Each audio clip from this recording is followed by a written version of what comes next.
Assalamualaikum warahmatullahi wabarakatuh. Pemirsa Sahabat TV di mana saja berada, jumpa lagi bersama saya dalam acara Kupas Tuntas Alkitab dan Al-Quran. Pemirsa, pada kesempatan malam hari ini saya kembali melihat bahwa ada sebuah video yang diupload oleh channel YouTube bernama Perianto Zamasi, ketika saudara ini mengutip pernyataan dari seorang ustadz tentang Yesus, yang mana ketika ustadz tersebut mengutip ayat-ayat Alkitab dan membuktikan bahwa Yesus tidak mati di palang salib. Berikut kutipannya pemirsa, kita langsung saja melihat pada tayangan berikut ini. Shalom, selamat pagi Bapak Ibu Saudara-saudari yang terkasih di dalam nama Tuhan kita Yesus Kristus. Nah, jadi saudara kita ini memulai dengan kutipan penyampaian bahwa Tuhan kita Yesus Kristus. Itulah yang hendak dikritisi oleh Al-Quran, pemirsa. Itulah yang dikritisi oleh Al-Quran, bahwa telah kafirlah orang yang mengatakan bahwa Yesus itu adalah Tuhan, dan atau telah kafirlah orang yang mengatakan bahwa Yesus itu adalah salah satu dari oknum Trinitas, Bapa, Putra, dan Roh Kudus, dan ketiganya adalah satu, sesuai dengan 1 Yohanes pasal ke-5 ayat 7 sampai dengan 8. Inilah yang dikoreksi oleh Al-Quran di dalam surat An-Nisa ayat ke-117 pemirsa, bahwa telah kafirlah orang yang mengatakan bahwa Isa adalah salah satu dari yang tiga, atau Isa adalah Tuhan, sesuai dengan surat ke-5 ayat 7 dan 73, dan juga dikritisi tentang Trinitas di dalam surat ke-4 ayat ke-117. Jadi hati-hati pemirsa, kafirlah orang yang mengatakan bahwa Yesus itu adalah Tuhan atau Trinitas, maka kafirlah dia, sah sesuai dengan Al-Quran. Kita lanjut pemirsa. Video kali ini saya ingin menunjukkan kepada saudara-saudari semua bagaimana seorang ustadz menyampaikan Injil. Dia mengatakan bagaimana salah seorang ustadz itu menyampaikan Injil. Ini yang perlu kita kritisi pemirsa. Jadi perlu juga saudara ketahui saudara-saudaraku muslim ketahui bahwa apa yang umat Paulus katakan atau umat Kristen katakan tentang Injil, yaitu Alkitab ini, Perjanjian Lama dan Perjanjian Baru yang ini Alkitab umat Protestan yang terdiri dari 66 kitab, yang juga dimana LAI mengambil rujukan dari Alkitab King James Version yang terdiri dari 66 kitab juga. Sedangkan di sini ada Alkitab pemirsa, Alkitab Deuterokanonika milik umat Katolik yang terdiri dari 73 kitab. 7 kitab dibuang, Umat Protestan membuang 7 kitab yang terdapat di dalam Alkitab umat Katolik ini pemirsa, dan juga beberapa pasal dan tambahan ayat pada kitab Daniel dan kitab Esther pemirsa. Nah, jadi saya sampaikan tentang apa yang Pak Perianto Zamasi katakan tentang Injil. Saya tegaskan bahwa ini Alkitab ini bukanlah Taurat dan Injil. Ini adalah kata-kata para wartawan pada masa itu, di mana J.B. Phillips, salah seorang dari umat Kristen sendiri, yaitu pakar Alkitab, mengatakan bahwa Injil Matius, Markus, Lukas, dan Yohanes yang diatributkan kepada 4 penulis Injil tersebut sebenarnya bukanlah penulis Injil tersebut, hanya diatributkan saja. Agar apa? Agar diminati. Jadi yang dimaksud oleh Al-Quran di dalam surat Al-Imran, surat ketiga ayat ke-3, dan juga surat Al-Maidah Al-Maidah ayat ke-68, bahwa kita harus beriman kepada Taurat dan Injil. Benar, kita harus beriman kepada Taurat dan Injil, dan gugurlah iman kita sebagai seorang muslim jika kita tidak beriman kepada Taurat dan Injil. Tetapi apakah Alkitab ini bukan? Ini bukanlah Taurat dan Injil, tetapi ini adalah produk dari para wartawan. Kita bisa lihat di dalam kitab Lukas pasal ke-1 bahwa Lukas mengutip dari kabar-kabar angin tentang kisah Yesus. Ya, belum lagi ditambah dengan 14 surat-surat Paulus, di mana Paulus mengutip dari sumber-sumber dari Kristus penyembah berhala bangsa Romawi, di mana Paulus mengutip dari dewa kafir pagan penyembah berhala, yaitu dewa Mitra, dewa Osiris, Adonis, yang mengatakan bahwa Kristus mati dan bangkit pada hari ketiga. Dan Paulus juga mengutip, ya, lalu mencantelkan ajaran Kristus penyembah berhala ini, lalu dicantelkanlah ajaran kafir penyembah berhala bangsa Romawi pada ajaran Yesus, sehingga jadilah Kristus yang baru. Padahal Yesus tidak pernah mengajarkan bahwa dia mati dan bangkit pada hari ketiga. Pauluslah manusia pertama yang menciptakan mitos bahwa Yesus mati dan bangkit pada hari ketiga. Referensinya nanti akan saya sampaikan ya kepada pemirsa. Nanti akan saya tunjukkan referensinya, yaitu dari pakar arkeolog dan sejarah, yaitu Profesor Dr. Paula Fredriksen dan Barbara Thiering, seorang Profesor Dr. Barbara Thiering dari Universitas of Sydney, Australia, di mana beliau meneliti tentang sejarah Yesus dan naskah laut mati. Beliau mengatakan dan menyimpulkan bahwa Yesus tidak mati di palang salib sesuai dengan pernyataan Al-Quran, dan Yesus diselamatkan oleh murid-muridnya. Ya. Kita lanjut pemirsa pada statement dari umat Paulus ini yang gagal paham dalam memahami apa itu Injil. Selanjutnya kita lihat lagi pernyataan yang salah dan gagal dalam memahami apa yang disampaikan oleh Al-Quran dalam statement saudara kita ini. Jadi ketika Ustadz ini menyampaikan Alkitab di dalam masjid, ya, itu tidak salah, ya, karena Al-Quran itu mengkoreksi keyakinan sesat. Ya, saya tegaskan bahwa Al-Quran mengkoreksi keyakinan sesat dari umat Paulus itu. Salah satunya yang dikoreksi adalah bahwa Yesus mati di palang salib. Ya, jadi ketika Ustadz ini mengatakan bahwa Yesus tidak mati di palang salib dan mengutip ayat-ayat Alkitab, ya, itu bukanlah mengutip Injil, ya, tetapi itu juga diperbolehkan karena itu merupakan dakwah Islam, ya, untuk pembuktian kebenaran Al-Quran. Jadi ketika Al-Quran mengatakan bahwa Yesus tidak mati di palang salib, kita harus membuktikan klaim Al-Quran itu lewat sumber-sumber eksternal termasuk Alkitab. Ya, lanjut. Sampaikan tentang kebenaran firman Tuhan di dalam sebuah masjid, dan banyak jemaah-jemaah Islam yang mendengarkan. Nah, sekali lagi pemirsa, jadi Alkitab ini, ya pemirsa, ini bukanlah firman Tuhan. Ya, saya tegaskan, ini bukanlah firman Tuhan. Ya, benar bahwa Injil itu adalah firman Tuhan.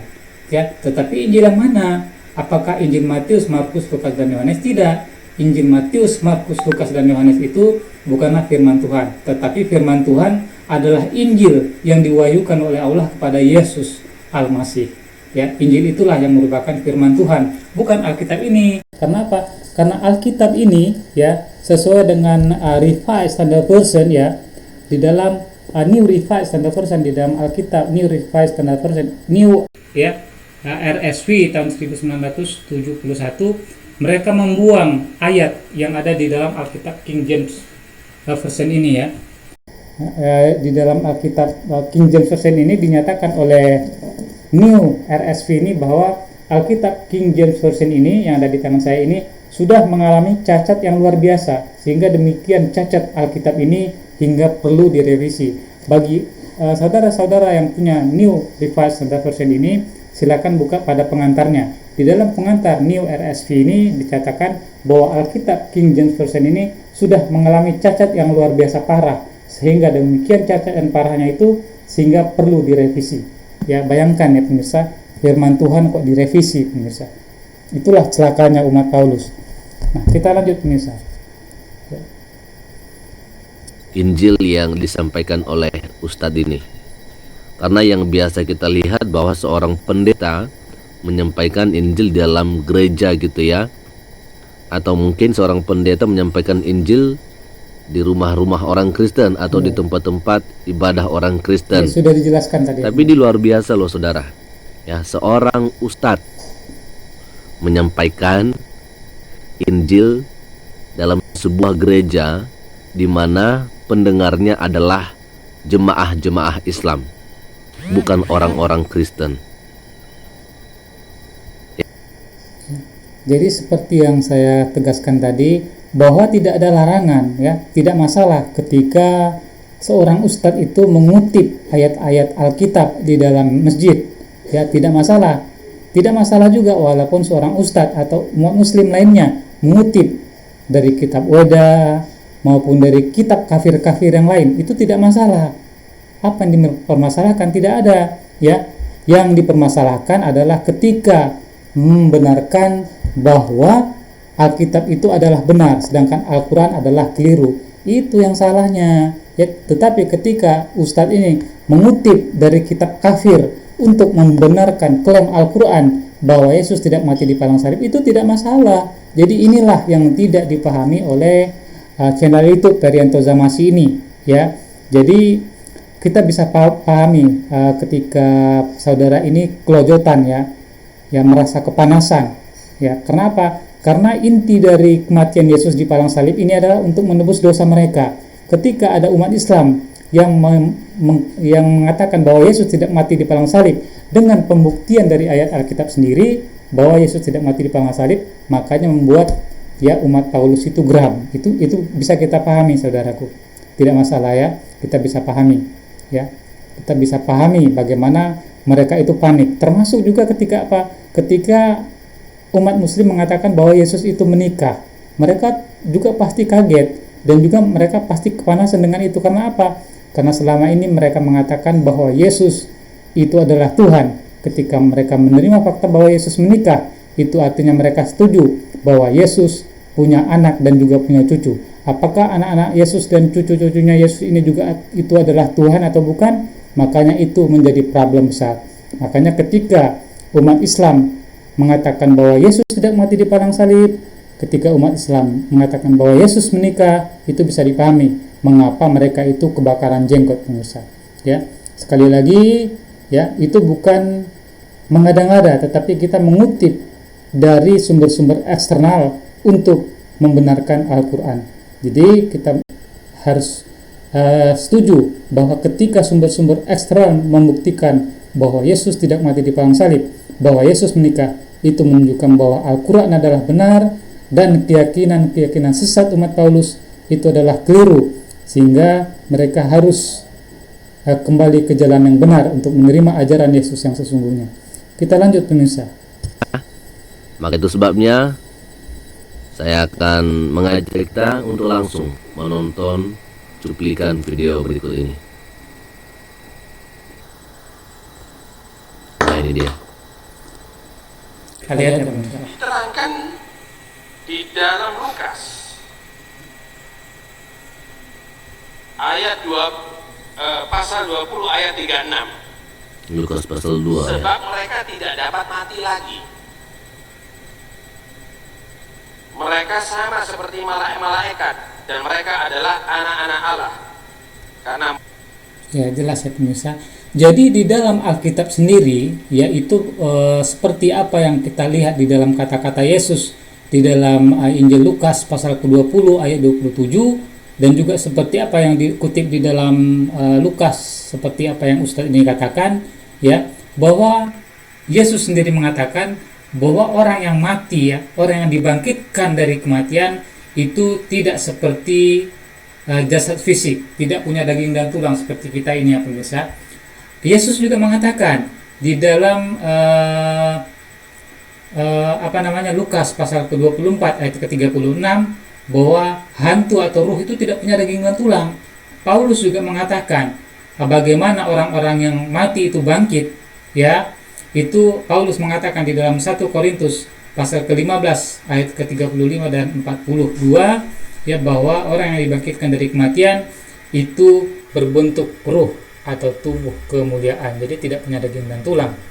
Jadi apa yang Ustadz katakan ini adalah untuk membuktikan apakah Yesus itu dibangkitkan dari kematian atau tidak, Karena jika Yesus terbukti tidak dibangkitkan dari kematian, ya, dengan artinya ketika Yesus itu terbukti bertentangan dengan klaim-klaim mereka bahwa orang yang dibangkitkan dari kematian itu tidak punya daging dan tulang, apakah Yesus itu bangkit dari kematian? Kita nanti simak yang pemirsa. Jadi ketika Yesus itu terbukti nanti tidak bangkit dari kematian, maka konsep keselamatan umat Paulus yang mereka bangga-banggakan itu akan rata dan gugur dengan tanah. Ya, jadi makanya tidak heran jika Perianto Zamasi ini kelojotan, kebakaran jenggot, jika ada orang yang membuktikan dari Alkitab mereka sendiri bahwa Yesus tidak dibangkitkan dari kematian. Kita lanjut, pemirsa. Mereka telah dibangkitkan. Artinya orang kalau dibangkitkan itu berarti tidak mati lagi, dan mereka tidak berbentuk jasad tapi seperti malaikat-malaikat. Ya, betul. Bukan dalam bentuk kasar tapi dalam bentuk yang halus. Tetapi dikatakan di sini bahwa Yesus bangkit dari kematiannya bukan seperti malaikat, bentuk kasar. Ya, jadi Ustadz ini ingin membuktikan dari Alkitab sendiri, ya, Alkitab yang diimani oleh Pak Perianto Zamasi yang kebakaran jenggot ini, ya, bahwa sebenarnya Yesus membuktikan seperti klaim Al-Quran bahwa Yesus tidak dibangkitkan dari kematian. Ya, jadi ketika ada umat Paulus yang menyerang Al-Quran bahwa Yesus itu tidak mati di palang salib, sebenarnya mereka itu salah alamat. Yang harusnya mereka serang itu adalah Yesus, karena Yesus sendiri terbukti terang benderang bahwa Yesus tidak dibangkitkan dari kematian. Silakan periksa Lukas pasal ke-24 ayat ke-36 sampai dengan ayat 40. Ya, silakan diperiksa. Ya, itu Al-Quran, Yesus sendiri mengatakan bahwa dia itu tidak dibangkitkan dari kematian. Ya, kita lanjut, pemirsa. Dalam Injil Lukas pasal 24 39 sampai 43 diterangkan juga ada di situ, lihatlah tanganku dan kakiku. Setelah bertemu sama muridnya ini ketakutan, ini hantu yang datangi. Itu, ini makhluk halus ini yang datangi. Kok? Ya, jelas ya pemirsa. Jadi Yesus itu ingin membuktikan bahwa dia itu tidak dibangkitkan dari kematian, pemirsa. Kenapa murid-muridnya ketakutan? Karena murid-muridnya itu bukanlah saksi mata atas segala peristiwa yang terjadi pada diri Yesus. Kita ingat pada saat ketika Yesus itu ditangkap oleh pasukan Romawi dan orang-orang Yahudi, ya, semua murid-muridnya itu meninggalkan dia lalu melarikan diri. Kita lihat di dalam Markus pasal ke-14 ayat ke-50. Jadi ketika murid-muridnya itu mendengar kabar dari orang lain bahwa gurunya itu sudah dihukum dengan cara digantungkan di palang salib, ketika murid-muridnya itu mendengar kabar angin bahwa gurunya telah mati, murid-muridnya itu juga mendengar kabar angin bahwa gurunya itu telah dikuburkan, ya. Makanya ketika mereka murid-muridnya itu yang bukanlah saksi mata itu melihat Yesus yang seterang matahari berdiri di depan mereka, di tengah-tengah mereka dengan tubuh kasarnya, makanya mereka pasti menyangka bahwa yang berdiri di tengah-tengah mereka itu bukanlah Yesus, tetapi hantunya Yesus. Makanya Yesus ingin membuktikan kepada murid-muridnya bahwa dia bukanlah seperti apa yang mereka pikirkan, bahwa dia bukanlah hantu. Yesus itu, gurunya itu dia sendiri, ya, tidaklah dibangkitkan dari kematian. Yesus membuktikan, ya. Apa kata Yesus? Seperti dikutip oleh Ustadz ini, lihatlah tanganku dan kakiku. Mengapa kamu terkejut dan takut? Aku sendirilah ini, ya. Lihatlah tanganku, lihatlah kakiku. Rabalah aku dan lihatlah, karena ruh tidak punya daging dan tulang seperti yang kalian lihat ada padaku. Ya, jadi kasihan umat Paulus itu. Mereka beriman pada konsep kematian dan kebangkitan Yesus yang diciptakan oleh si penyesat Paulus. Ya, jadi bayangkan mereka beriman pada konsep yang buta, konsep keselamatan yang palsu, ciptaan Paulus. Siapa yang mengatakan? Saya hanya mengutip dari buku yang ditulis oleh Profesor Dr. Paula Frederickson dalam bukunya From Jesus to Christ, di mana beliau mengatakan bahwa Paulus mencaplok ajaran kafir penyembah berhala, lalu dicantelkanlah keajaran Nabi dan Tuhan Guru Yesus dari Galilea, sehingga jadilah Kristus penyembah berhala yang baru. Dan inilah yang terjadi pada umat Paulus, ya. Jadi konsep keselamatan dan kebangkitan Yesus pada hari ketiga itu adalah mitos yang sengaja diciptakan oleh Paulus. Ya, saya tegaskan, konsep kematian dan kebangkitan Yesus pada hari ketiga itu adalah mitos yang sengaja diciptakan oleh Paulus. Ya, kita lanjut pemirsa. Ini Yesus datang lagi, ceritanya begini. Lihatlah tanganku dan kakiku, aku sendiri inilah. Rabalah aku dan lihatlah, karena hantu tidak ada daging dan tulangnya. Sudah saya kutip tadi ya pemirsa. Seperti yang kau lihat padaku. Sambil berkata demikian, ia memperlihatkan tangan dan kakinya kepada mereka. Dan ketika mereka belum percaya, karena girangnya dan masih heran, berkatalah ia kepada mereka, adakah kamu padaku makanan di sini? Kamu tidak percaya kalau aku ini beneran? Jadi ketika murid-muridnya itu masih heran, ya, benar nggak ini Yesus masih hidup ini? Ya, jangan-jangan ini hantunya Yesus. Makanya Yesus ingin membuktikan lagi yang kedua kalinya.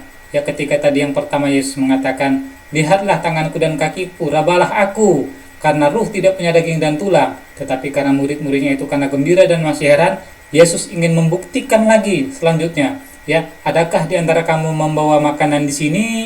Lalu mereka memberikan kepada Yesus sepotong ikan goreng. Yesus mengambilnya dan memakannya di depan mata mereka. Untuk membuktikan apakah Yesus bangkit dari kematian? Tidak. Yesus ingin membuktikan bahwa orang yang dibangkitkan dari kematian itu tidak makan. Tetapi orang yang tidak dibangkitkan dari kematian, orang yang masih hidup, itu butuh makan. Karena Yesus saat itu makan, maka dia saat itu belum dibangkitkan dari kematian. Ya. Ini sebenarnya sederhana saja ya pemirsa, tetapi karena konsep keselamatan ini begitu membumi, konsep keselamatan ini begitu mudahnya, hanya dengan beriman pada kematian Yesus di kayu salib dan bangkit pada hari ketiga, makanya keselamatan menjadi milik kamu. Kasihan sekali pemirsa, luar biasa kebodohan yang sudah dipelihara selama berabad-abad. Ya, kasihan. Kita lanjut pemirsa.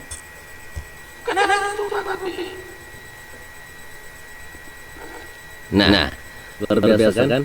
Seorang ustadz harusnya kan menyampaikan isi Al-Quran gitu ya. Ini karena ada kendala suara ya pemirsa. Atau mungkin hadis dan sejenisnya.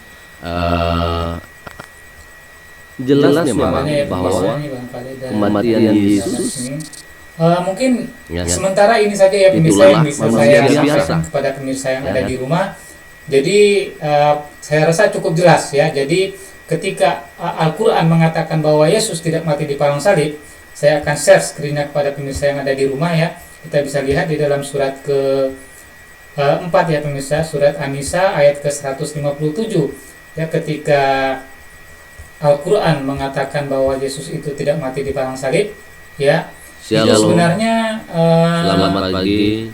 Dibuktikan oleh ayat Alkitab sendiri bahwa sebenarnya Yesus itu tidaklah mati di palang salib dengan pernyataan Yesus yang sudah dikutip oleh Ustadz ini tadi ya. Jadi sekali lagi itu membuktikan kebenaran Al-Quran, kebenaran klaim Al-Quran bahwa Yesus tidaklah mati di palang salib. Kita bisa lihat lagi pemirsa dari referensi yang sudah saya janjikan tadi ya. Di sini pemirsa bisa melihat dari buku yang ditulis oleh Profesor Dr. Paula Frederickson di dalam bukunya From Jesus to Christ. Beliau mengatakan bahwa apa yang dipercayai oleh umat Kristen sekarang ya, yaitu Yesus Kristus yang mana itu sebenarnya diadopsi oleh Paulus dari ajaran kafir penyembah berhala di Romawi. Kemudian kita bisa melihat lagi dalam buku yang ditulis oleh Barbara Thiering dalam bukunya Jesus Amen. Kita bisa melihat di dalam halaman 154. Di sana dikatakan ya, di sini saya akan highlight di sini ya pemirsa, bahwa beliau mengatakan Jesus did not die on the cross. He recovered from the effect of the poison, was helped to escape from the tomb by friends. Ya, jadi di sini dikatakan Yesus tidaklah mati di palang salib. Dia selamat dari efek racun dan diselamatkan oleh murid-muridnya untuk melarikan diri dari kuburan itu. Ya, jadi dalam hal ini jangan kita bayangkan kuburan seperti kita ya pemirsa. Jadi apa yang kita bisa lihat di dalam redaksi di dalam ayat Injil itu, ya, ayat-ayat Injil, 4 Injil itu bukan Injilnya Yesus. Di sana dikatakan bahwa Yesus itu dimasukkan ke dalam kuburan yang berbentuk gua. Jadi bisa 3 atau 4 orang bisa, atau 5 orang bisa masuk ke dalam kubur itu, dalam gua itu, ya. Nah, jadi ini ya pemirsa. Jadi perlu kita lihat lagi, ya, di sini apa yang diyakini oleh umat Kristen sehubungan dengan kebangkitan Yesus. Kita bisa melihat pemirsa bahwa umat Kristen sendiri beriman bahwa Yesus itu mati, dibangkitkan dari kematian itu dalam bentuk roh. Ya, ini kita bisa lihat. Saya akan tunjukkan pada pemirsa yang ada di rumah. Nah, ini dia ya pemirsa.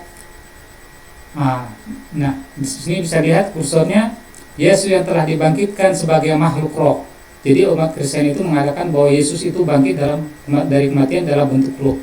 Kemudian kita bisa lihat lagi di dalam referensi lain, ya, apa yang ditulis oleh umat Kristen sendiri, ya, bahwa Yesus itu bangkit dari kematian itu dalam bentuk roh. Ini cukup jelas ya pemirsa. Kemudian dijelaskan lagi dalam buku yang ditulis oleh Michael H. Art, dalam bukunya The Top 100 Men in History. Beliau mengatakan ya bahwa ajaran dari Kristen sekarang itu adalah diadopsi oleh ajaran Paulus. Kita bisa lihat di sini, ya, 100 tokoh yang paling berpengaruh dalam sejarah, di mana di sini disebutkan nomor 1 adalah Nabi Muhammad, ya, di mana nomor 3 adalah Yesus, nomor 6 adalah Paulus, ya. Tetapi kontribusi yang besar di dalam penyebaran agama Kristen itu bukanlah Yesus, tetapi Paulus. Karena apa? Karena Yesus tidak pernah memberitakan, tidak pernah memerintahkan untuk menyebarkan Injilnya Yesus keluar dari Bani Israel, tetapi Pauluslah yang berkontribusi besar dalam menyebarkan ajarannya Paulus, bukan ajarannya Yesus, ya pemirsa. Kita bisa lihat dalam buku yang ditulis oleh Michael H. Art, ya. Nah, ini 100 tokoh yang berpengaruh dalam sejarah oleh Michael H. Art. Bisa lihat di sini Nabi Muhammad SAW itu nomor 1 dengan alasan-alasan apa katanya? Jatuhnya pilihan saya kepada Nabi Muhammad dan dalam urutan pertama daftar 100 tokoh yang berpengaruh di dunia mungkin mengejutkan sementara pembaca dan mungkin jadi tanda tanya sebagian yang lain. Tetapi saya berpegang pada keyakinan saya, dialah Nabi Muhammad, satu-satunya dalam sejarah, ya, satu-satunya manusia dalam sejarah yang berhasil meraih sukses luar biasa, baik di titik dari ukuran agama maupun ruang lingkup duniawi, ya pemirsa. Jadi manusia yang paling berpengaruh dalam sejarah itu adalah Nabi Muhammad. Ini adalah salah satu buku dari penulis objektif non-muslim terhadap Nabi Muhammad. Banyak lagi ratusan buku ya pemirsa yang ditulis oleh penulis-penulis muslim, penulis-penulis non-muslim yang lain, yang memberikan penilaian yang jujur terhadap manusia yang agung, manusia yang terbesar dalam sejarah, yaitu Nabi Muhammad Sallallahu Alaihi Wasallam. Ya pemirsa, jadi mungkin ini saja ya pemirsa dari kajian kita pada malam hari ini. Ya, tetap istiqomah dalam Islam. Jangan kita mau digoyangkan iman kita oleh keyakinan sesat dari umat Paulus. Kita istiqomah, ya, pelajari terus ilmu perbandingan agama. Ya, karena ketika kita mempelajari ilmu perbandingan agama, kita bisa membuktikan bahwa Islam adalah satu-satunya agama yang benar. Dan juga kita bisa membuktikan bahwa keyakinan di luar Islam itu adalah sesat dan menyesatkan. Al-Quran mengatakan, ya ayyuhalladzina amanu taqullaha haqqa tuqatih wa la tamutunna illa wa antum muslimun. Wa may yabtaghi ghairal Islam dinan fala yuqbal minhu wa huwa fil akhirati minal khasirin. Hai orang-orang yang beriman, janganlah kamu mati melainkan dalam keadaan muslim. Ya, barang siapa yang mengambil agama selain daripada Islam, maka dia di akhirat termasuk orang-orang yang merugi. Ya, terima kasih atas segala perhatian. Mohon maaf atas segala kekurangan. Wabillahi taufiq wal hidayah. Assalamualaikum warahmatullahi wabarakatuh. Jemaah Islam bukan orang-orang